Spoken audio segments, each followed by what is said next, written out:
لو رحت الصيدلية تشتري فيتامين هتلاقي مثلا 2 فيتامين سي، الاتنين بنفس كل حاجة، بس ده بعلامة تجارية سعره بيبقى الضعف والناس بتشتري التاني دايما عنه.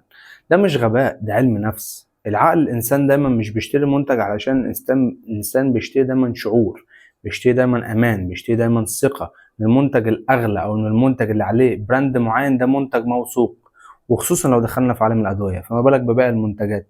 المنتج دايما بيحل مشكلة عملية، البراند بيحل مشكلة نفسية، وده فرق كبير جدا.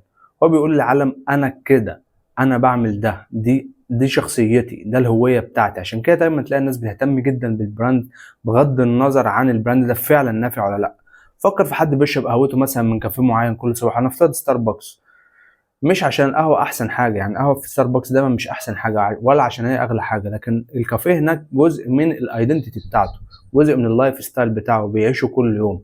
اي حد بيلبس ماركه معينه في الشغل مثلا، مش بس عشان الجوده بتاعتها، ممكن تكون جودتها رديئه كمان، بس هو بيحب ده علشان يثبت نفسه قدام الجمهور بتاعه، يثبت مكانته الاجتماعيه في المحيط بتاعه. وهو ده علم النفس التسويق اللي احنا بنتكلم عليه النهارده. المنتج بيشبع حاجة وقتية، البراند بيشبع حاجة دايمة. الانتماء والتقدير والصورة الذهنية اللي بيبقى موجودة بعد ما تشتري البراند أو تكون من فئة البراندات دي، هي اللي بتديك الثقة الاجتماعية إن أنت تخش في الكوميونتي الخاص بالبراند ده. يعني مثلا ناس بتشتري ابل، ناس بتشتري ابل عشان هو احسن تليفون، لكن بتشتري ابل عشان تخش في الكوميونتي بتاعت ابل. بتشتري منتجات زي ايفون وبتشتري ماك علشان بس تخش في الكوميونتي بتاعت الفئة دي، بغض النظر هم بيحصلوا على قيمة فعلية واحسن قيمة مقابل سعر ولا لا. لكن هو دايما هتلاقيه دايما لو بيختار هيختار دايما الايفون، بغض النظر حتى لو اندرويد بيقدم له 5 أو 6 أضعاف المنتج ده نفسه.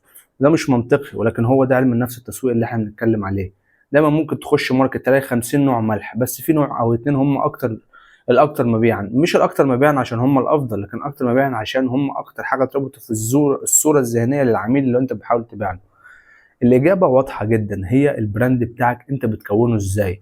وكل ما بتبني براند وثقة أكتر، كل ما منتجك بغض النظر عن تسعيره بيكون ليه برضو سوق وجمهور كبير جدا. وأنا عايزك في النهاردة في الكومنتات دي تجاوبني على السؤال ده، وتقول لي إزاي هتستخدم العلم النفس التسويقي ده، وهتستخدم حاجة الناس للبراند والشخصية بتاعتك في إعلانك النهاردة. اكتب لي في الكومنتات لو نفذت فعلا الإعلان ده، قول لي في الكومنتات رأيك إيه. وأتمنى أكون أفدتك النهاردة، وشكرا، بس كده.